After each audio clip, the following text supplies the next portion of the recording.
네, 오늘 제가 우리 아버지신 하나님이라는 주제로 말씀을 드리려고 합니다. 우리 모든 사람들에게는 다 아버지가 있는데요, 아버지가 없는 사람은 없습니다. 지금 없더라도 아버지가 계셨기 때문에 내가 있는 거죠. 함께 있지 못하는, 또 어떤 역할을 제대로 다 못 해줄 경우도 있고 하지만은 아버지는 반드시 계신 것입니다. 다만 지금 아버지가 안 계셔서 빈자리가 있고, 또 나와 함께 있을 수가 없고, 또 어떤 아버지의 어떤 한계와 제약 때문에 아버지의 역할을 못 하실 수도 있어서 빈자리가 생기기는 합니다. 아버지가 내가 나기 전에 돌아가신 경우도 있습니다. 유복자라고 하는데요, 그래도 정말 아버지가 계셨던 것이죠. 그런데 여러분, 이 아버지가 아버지의 그 역할이라고 하는 것이 굉장히 중요한 것입니다. 뭐 돈을 벌어오는 사람으로서만 아닙니다.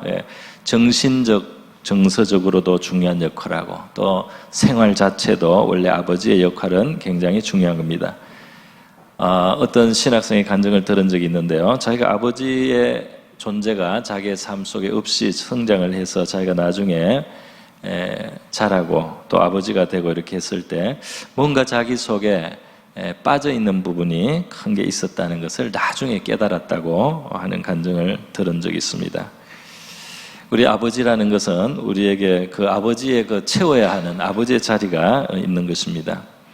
우리 대중가요, 한국 대중가요도 보면 아버지라는 노래가 있는데요, 거기에 보면 아버지하고 사이가 좋지는 않았던 것 같지만은 아버지에 대한 그리움이 아주 깊이 배어 있는 것을 가사에서 말해주는 것을 제가 본 적이 있습니다. 여러분, 그런데 이 아버지라고 하는 큰 존재, 이 성경에서는 바로 하나님께서 우리의 아버지가 되신다는 아주 놀라운 사실을 말씀하고 있습니다. 하나님이 아버지라는 이 사실이 우리 신앙에 굉장히 중요한 기초를 형성하게 되는 것입니다.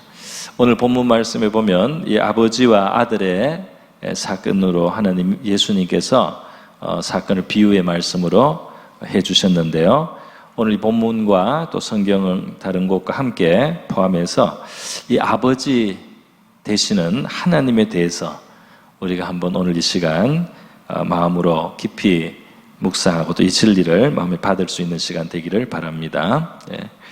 여러분, 성경에서 우리 하나님이 우리의 아버지라고 할 때 이것은 그냥 하는 말이 아니고 굉장히 구체적인 근거를 가지고 있습니다. 어떤 근거를 가지고 있냐면 창세기 5장에 지난 주일에 에녹의 생애를 우리가 생각하면서 봤던 그 족보가 있었습니다. 그 족보를 한번 보도록 하겠습니다. 창세기 5장에 자, 이것은 아담의 계보를 적은 책이니라. 하나님이 사람을 창조하실 때 하나님의 모양대로 지으시되, 그 다음 여러분이 2절 읽으시면 시작.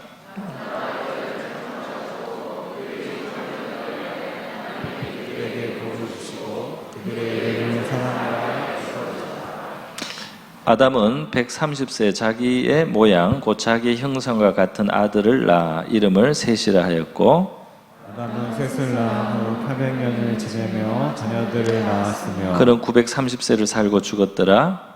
셋은 550일 에노스를 낳았고, 자, 그래서 여기에 하나님이 아담을 만드시고 아담이 셋을 낳고 셋이 그다음에 에노스를 낳았다, 이렇게 이제 흘러가고 있습니다. 자, 그런데 특징이 중요한 것은 뭐냐면 1절에 하나님이 사람을 창조하실 때 하나님의 모양대로 지으셨다, 이렇게 돼 있어요. 하나님의 모양대로 사람을 지으셨다. 그런데 3절로 가서 그 하나님이 처음 지으신 사람인 아담은 어떻게 했느냐, 아담이 130세 자기의 모양 곧 자기의 형상과 같은 아들을 낳아, 이렇게 돼 있습니다. 그래서 자기의 모양, 자기의 형상을 물려주었다 하는 겁니다. 그래서 하나님이 아담에게, 아담이 셋에게, 그러면 이제 셋에서부터 계속 그것이 아들로 이제 넘어갔다. 다음 세대로 넘어갔다는 거예요.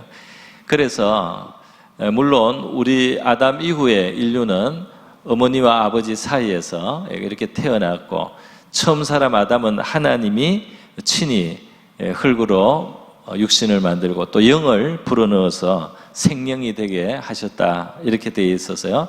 그 형식, 방법은 다르지만 자기의 모양과 형상으로, 자기 사랑하는 대상으로서의 자기의 그 후손을, 자녀를, 아들과 딸을 그렇게 창조하셨다, 만들어냈다는 면에서 이 하나님이 바로 인류의 아버지로, 아담의 아버지처럼 또 우리 그 다음에 태어나는 인류의 뿌리게 되시는 아버지로 그렇게 표현이 됐다는, 성경이 바로 그렇게 말씀하고 있다는 사실을 우리가 보게 되는 것입니다. 사실 우리 육신의 아버지도 중요하지만 영혼의 아버지가 더 중요합니다. 왜 그렇습니까? 육신의 아버지는 우리에게 이 몸을 주는데 도구가 되었습니다. 그런데 이 영혼의 아버지이신 하나님은 불멸하는 영혼을 우리에게 주신 겁니다. 우리가 육신의 아버지에게 받은 이 몸은 있다가 없어지는 거죠. 있다가 나중에 소멸됩니다. 그러나 우리의 영혼을 주신 바로 그 하나님의 그 영혼, 받은 우리 영혼은 영원히 있다, 이 말입니다. 그리고 또 더 넓게 생각하면 우리에게 육신을 주신 우리 육신의 아버지도 근본 바로 그 영의 아버지이신 하나님이 계시기 때문에 우리에게 있게 된 것이죠. 그래서 바로 이 하나님이 더 아버지다, 이렇게 말할 수가 있다는 겁니다. 우리가 정말 우리의 아버지가 되신 하나님을 아시기를 축복합니다. 그래서 히브리서 12장에 보면은 모든 영의 아버지다 그래서 영을 가진 존재들에게 특별히 하나님은 아버지가 되신다고 말씀을 했습니다. 잠시 우리를 낳은 다음에 우리를 돌보고 우리를 기르고 교육해 주셨던 우리 육신의 아버지는 잠시 우리가 땅을 사는 동안에 아버지예요. 그러나 영원한 우리 영혼의 아버지, 바로 그분이 하나님이시라는 사실을 우리가 기억해야 되겠습니다. 그 하나님 아버지는, 영의 아버지는 이 생과 내 생에서 영원히 아버지의 역할을 하신다는 것입니다. 그래서 아버지가 하는 일들을 보면요, 아버지가 하는 일들을 보면 우리를 있게 하고, 우리가 있게 하고, 우리를 만들어 주시고, 그 다음에 우리를 보호해 주시고, 그 다음에 우리가 필요한 것을 공급해 주시는 역할을 하고, 또 우리를 교육하시는 역할을 합니다. 우리에게 훈계를 하고 가르치시고, 잘못됐을 때 꾸지람과 책망도 해서 우리를 바로잡아주는 이런 것까지 아버지가 계심으로 우리에게 받을 수 있는 겁니다. 물론 아버지가 그 자리에, 아버지의 자리가 비었을 경우에 어머니가 그것을 좀 대신하는 부분도 있고, 또 삼촌이 좀 대신하기도 하고, 형님이 좀 하기도 하고, 주변에 또 다른 분들이 좀 도와주기도 하고, 교회에서는 또 교회 어른들이 그 아버지의 자리를 좀 채워주기도 하고, 이렇게 하면서 이 아버지의 자리는 결국 우리를 있게 한 것 외에도 우리를 보호하고 공급하고 교육하는 이런 일들을 하시는 것이 원래 아버지의 자리입니다. 우리 예수님께서 가르치신 우리 주기도문, 기도문에 보면 하늘에 계신 우리 아버지여, 이렇게 기도하라고 가르쳐 주셨습니다. 그런데 사실 이 주기도문을 가르치신 바로 이 내용이 마태복음 5장, 6장, 7장, 8장에 있는 산상수훈이라고 하는 그 예수님의 가르침이 아주 집약되어 있는 그 부분인데요. 주기도문에만 하나님을 아버지라고 부르게 한 것이 아니고, 이 산상설교 전체, 산상수훈 전체를 볼 때 예수님은 사실 이런저런 신앙적인 어떤 교훈을 담으셨지만, 그게 다 깔려 있는 것이 뭐냐면, 끊임없이 예수님께서 하나님을 너희 아버지라고 자꾸 말씀하셨어요. 그 중간중간에 바로 은밀한 중에 보시는 너희 아버지께서 갚으시리라. 너희가 기도할 때나 금식을 할 때나 구제를 할 때 사람에게 보이려고 하지 마라. 너희가 은밀한 골방에 들어가거나 혹은 얼굴에 씻고 기름을 발라서 금식하는 표를 안 내고 그 다음에 구제를 할 때도 남이 모르게 그렇게 구제를 할 때 은밀하게 보시는 너희 아버지가 그것을 보시고 갚으시리라. 그 아버지라고 하나님을 예수님이 계속 말씀을 해주셨어요. 그리고 또 너희 아버지가 온전하셔서 은혜를 모르는 자, 심지어 악한 자에게도 기본적인 선대를 하시는 하나님 아버지의 온전하심 같이 너희도 온전하라. 그래서 이 하나님을 아버지라고 말씀하셨습니다.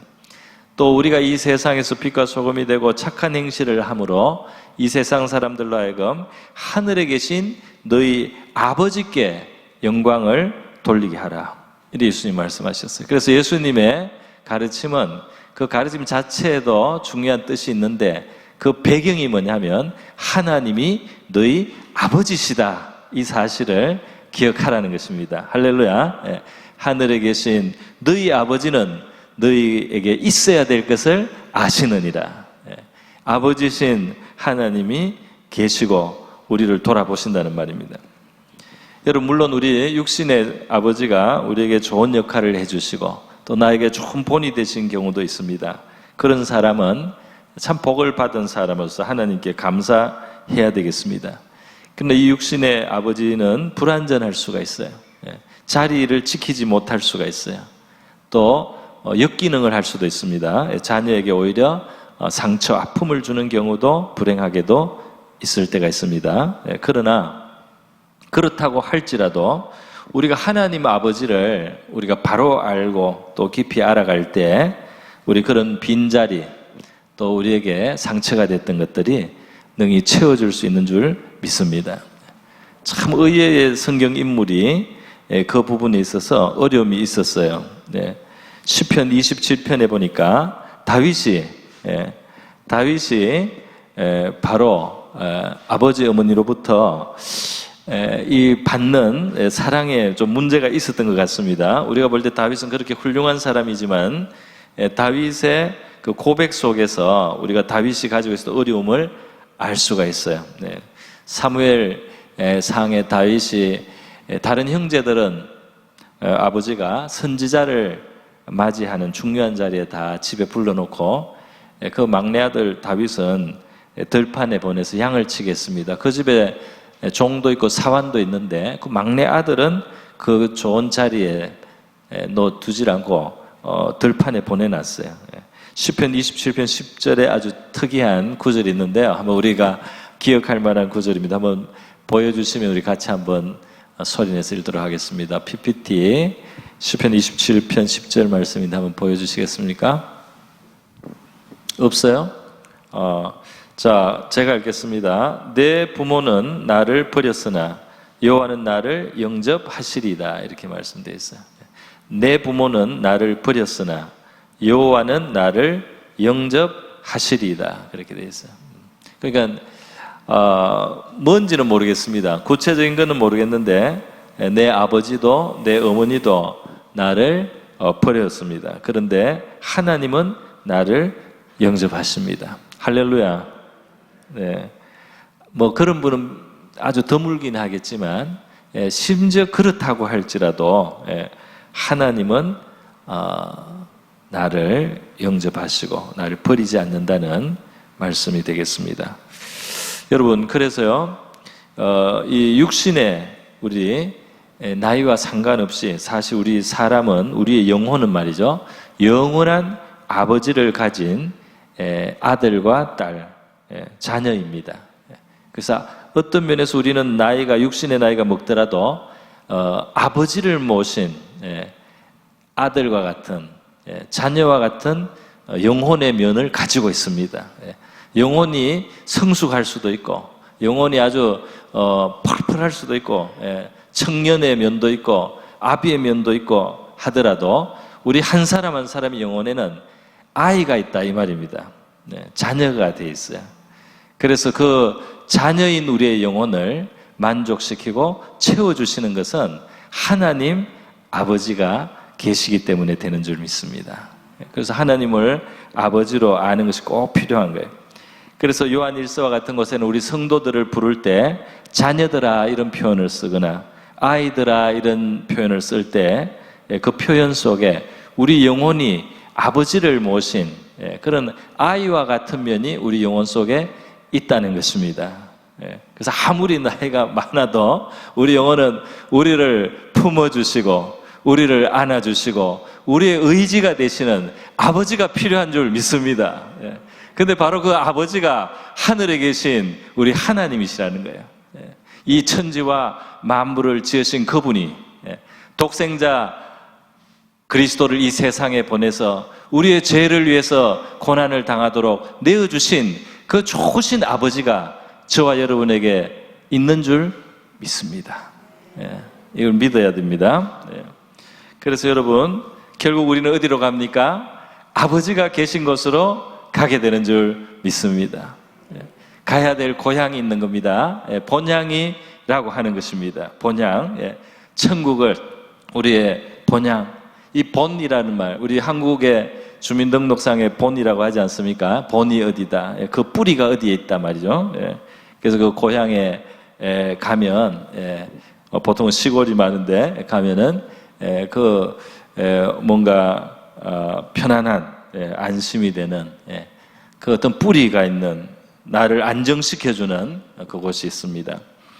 본향이라는 말 속에는 우리가 안심할 수 있고 이제 더 이상 시달리지 않고 평안을 누릴 수 있는 바로 그런 곳이라는 것을 뜻을 가지고 있어요. 그래서 여러분, 언젠가 우리가 우리의 본향에 이르렀을 때 아버지 이제 왔습니다. 아버지 이제 제가 왔어요. 아버지 그동안 보고 싶었습니다. 이렇게 우리 고백하는 날이 오게 될 줄 믿습니다. 아버지 보고 싶었어요. 우리 육신의 아버지에게도 우리가 보고 싶다고 하지 않습니까? 우리의 영혼의 아버지에게도 우리가 아버지를 보는 날이 온다는 사실을 우리가 기억해야 되겠습니다. 자, 그래서 우리 영혼의 아버지신 하나님, 우리의 아버지가 되시는 하나님입니다. 두 번째로 제가 오늘 이 본문에서 하는 것은 이 아버지 하나님에 대한 오해, 잘못된 생각이 얼마나 인간에게 불행을 가져왔는가를 성경이 말하고 있다는 사실입니다. 그래서 하나님을 바로 알아야 되는데, 하나님을, 이 아버지신 하나님을 잘못 알 때 인간의 많은 근본적인 비극과 불행이 온다는 것을 예수님의 이 비유가 잘 설명을 해줬다는 겁니다. 오늘 우리가 읽은 본문에는 이 작은 아들이 아버지의 재산을 상속받을 걸 미리 받아가지고 나서 허랑방탕한 생활을 외국에 나가서 하고 쫄딱 망해가지고 비참하게 돼서 돌아온 이야기입니다. 그런데 이 아들 같은 경우는 아버지하고 같이 있으면 자기가 행복할 수 없다고 잘못 생각한 거죠. 자기가 아버지를 벗어나야, 아버지와 멀어져야, 그러면서도 아버지 것은 다 챙겨가지고 아버지가 준 거는 다 챙겨가면서 아버지하고 멀어져야 자기가 행복할 수 있다. 아버지하고 가까이 있는 것은 내가 행복하는데 방해가 된다, 이렇게 생각한 사람입니다. 인류의 타락이에요. 하나님과 멀어지고 말씀을 거역하고 하나님과 거리를 두면서 인간이 더 행복해질 줄로 생각한 이 이제 타락한 인간의 모습이 바로 이 작은 아들을 통해서 비유가 되었다고 할 수가 있습니다. 그래서 작은 아들은 그랬는데, 여러분이 성경을 읽으신 분들은 이 본문 뒤에 이어지는 본문을 알고 있어요. 그죠? 이어지는 본문은 큰아들도 문제가 된다는 겁니다. 큰아들도 문제가 돼요. 그 본문을 한번 보도록 하겠습니다. 누가복음 15장 25절로부터 32절도 저와 여러분이 한번 교독을 하겠습니다. 자, 이제 형이 이제 와서 문제가 생깁니다.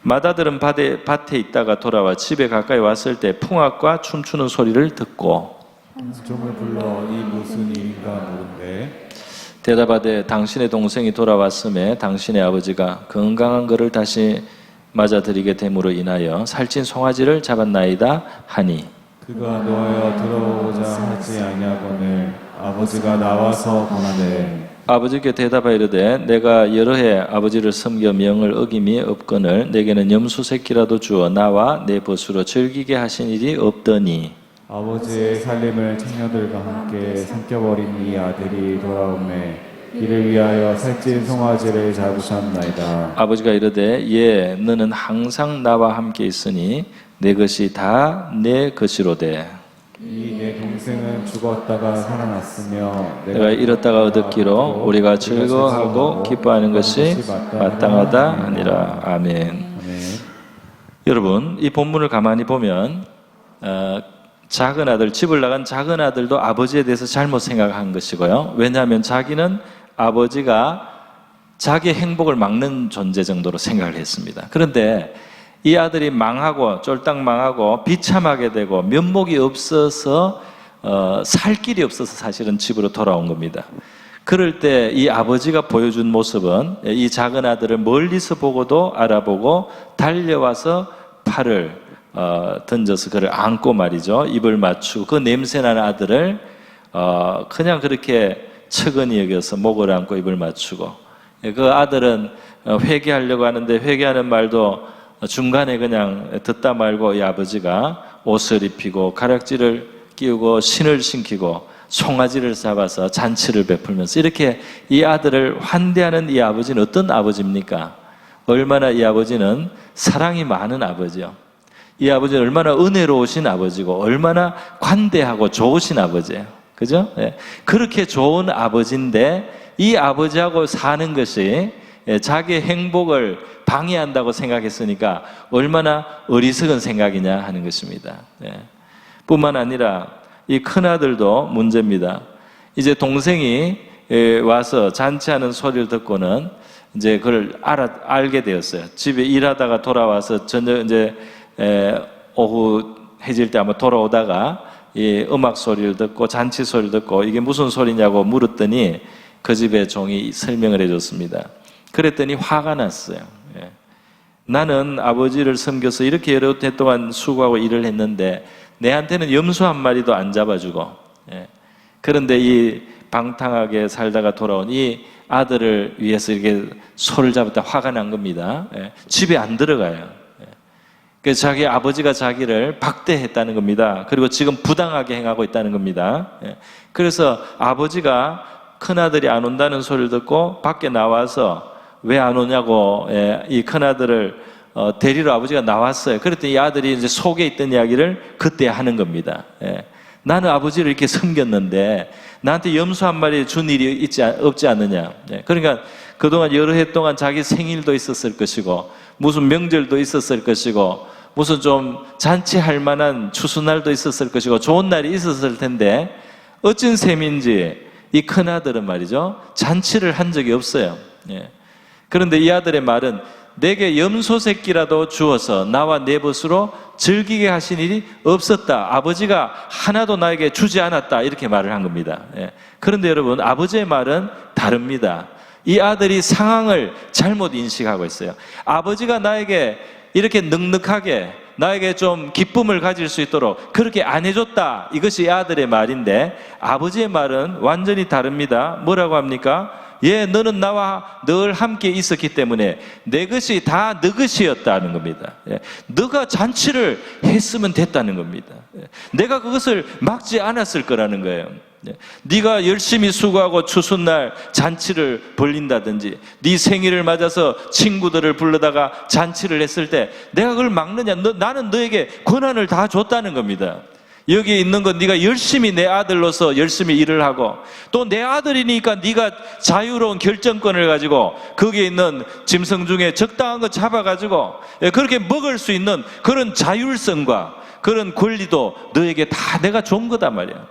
그거를 내가 일일이 해라 마라 할 필요도 없었다. 나는 너에게 이것을 다 맡겨놓은 거다. 네가 알아서 열심히 하고 네가 알아서 또 즐거운 시간을 가지고 이렇게 하면서 너는 살 수 있었는데 네 스스로 그렇게 안 했다. 왜 그렇게 하지 않았을까요?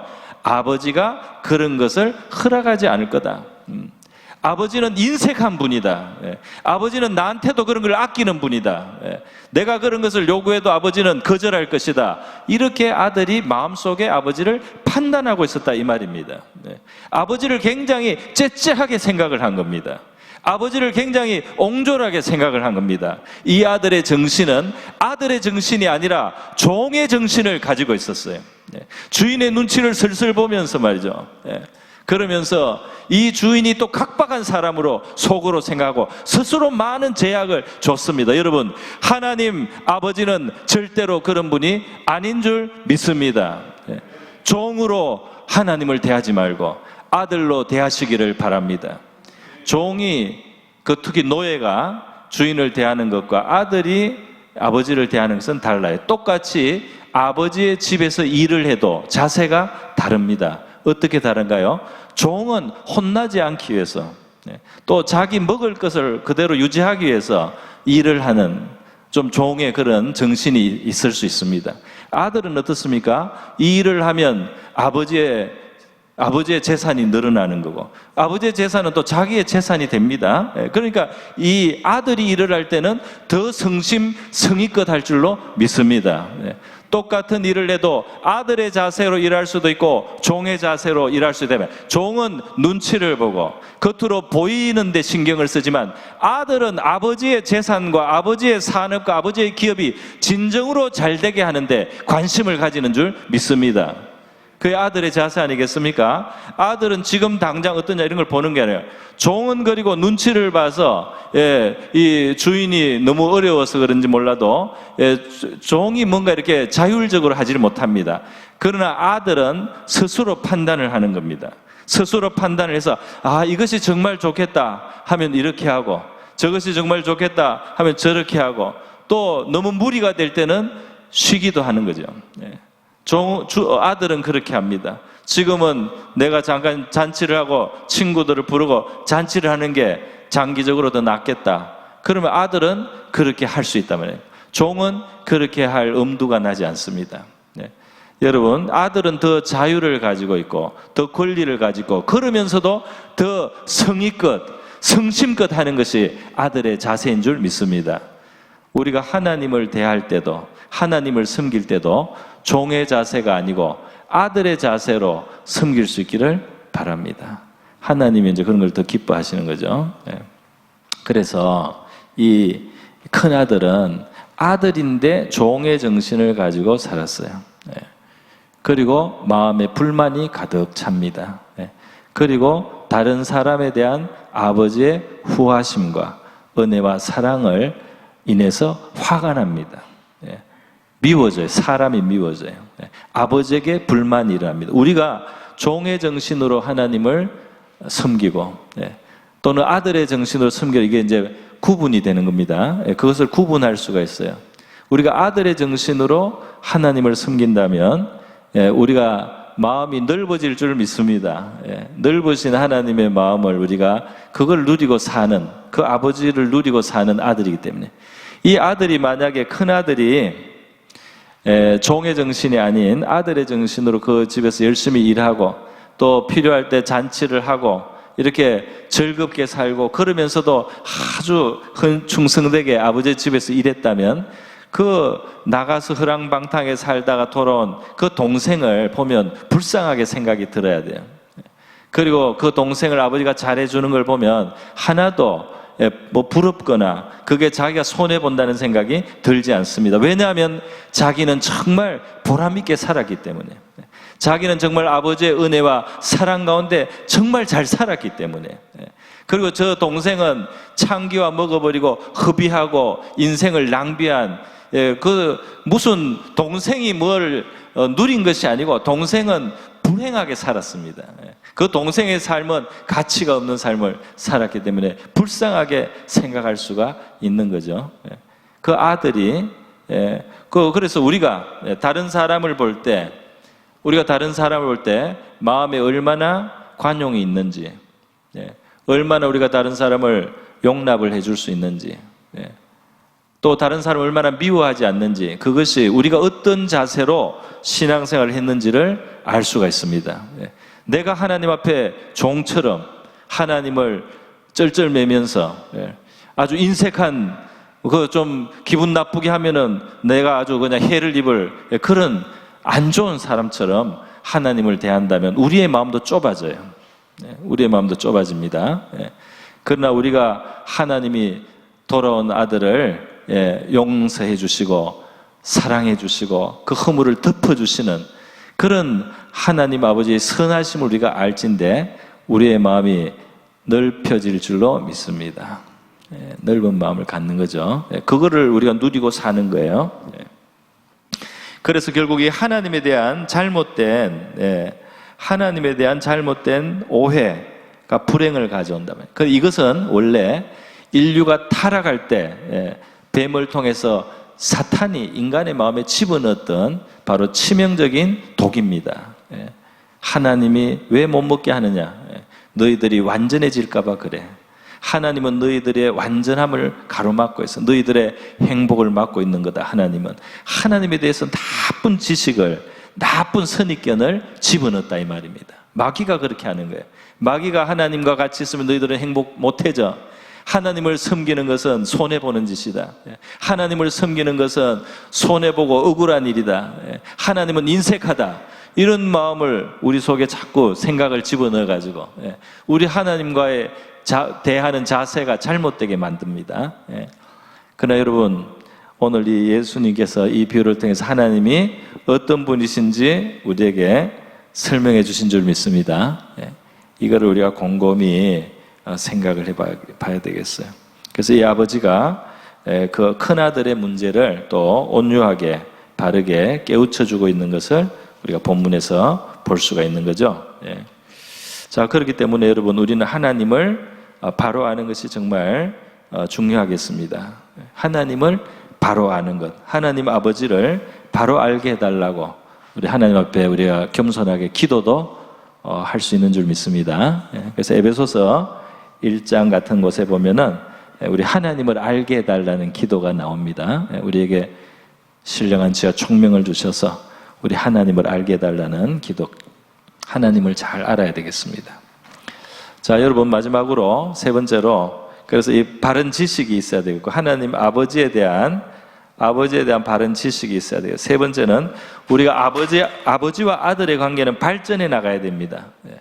우리 아버지와 자식, 아버지와 자녀의 관계가 발전해 나가지 않습니까? 처음에는 갓난 아기는 부모님하고 눈을 맞추고 부모님이 계시다는 걸 알고 부모님을 기뻐하고 부모님이 나를 도우시는 줄 알고 내가 불편한 걸 해결해 주는 줄 알고 그래서 이 부모님을 의지하면서 이렇게 자라갑니다. 아기가 그렇게 자라죠. 하나님이 먼저 우리 아버지로 계신 것을 우리가 확실히 알아야 되겠습니다. 제일 그 부모님들 중에 마음이 아픈 경우가 이 애가 자폐기가 있어서 부모와 눈을 맞추지 않으면 굉장한 슬픔이 됩니다. 이 애가 말이죠, 자기만 있고 나머지는 다 물건으로 생각해요. 그래가지고 인격적인 교류를 안 합니다.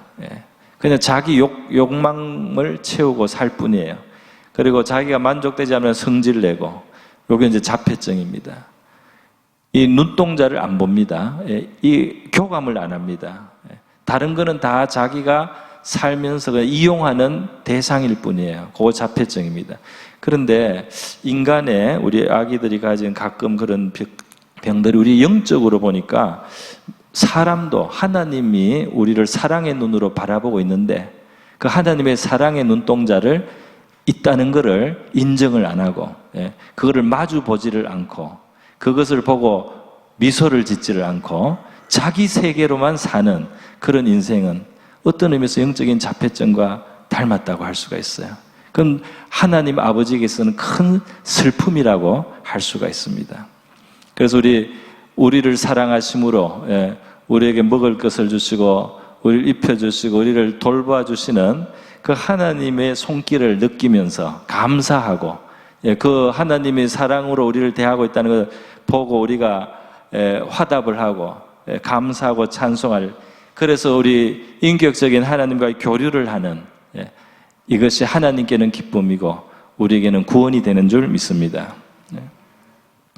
그래서 점점 이제 아버지의 교훈을 받고 아이가 자라갑니다. 예, 주시는 걸 먹고, 예, 하나님의 말씀을 우리가 먹고, 하나님 앞에 배우고, 교훈을 얻고, 이렇게 교육을 받으면서 자라갑니다. 그 다음 장성한 자식은 어떻게 됩니까? 아버지의 동업자가 됩니다.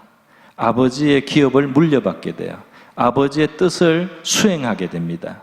우리 성도들도 그렇게 하나님을 알아가고 하나님께 교훈을 받고 하나님의 뜻을 깨달으면서 하나님의 뜻을 행하고 아버지의 마음에 있는 소원을 들어드리고 아버지가 행하시고 싶은 일을 행하는 하나님의 동역자로 우리가 장성할 수 있기를 바랍니다. 하나님의 동역자가 되는 겁니다. 하나님과 같이 일하는 거예요. 자식이 자라가지고 아버지의 뜻을 헤아릴 줄 알고 아버지의 생각을 헤아리고 또 아버지께 묻기도 하고 아버지께 청하기도 하면서 아버지의 사업을 같이 하면 아버지의 마음에 기쁘지 않겠습니까? 바로 그러한 자녀로 우리가 이 땅을 살다 갈 수 있기를 바랍니다. 하나님을 아버지를 알아가지고 아버지와 같이 일하는 저와 여러분이 될 수 있기를 주님의 이름으로 축원드립니다.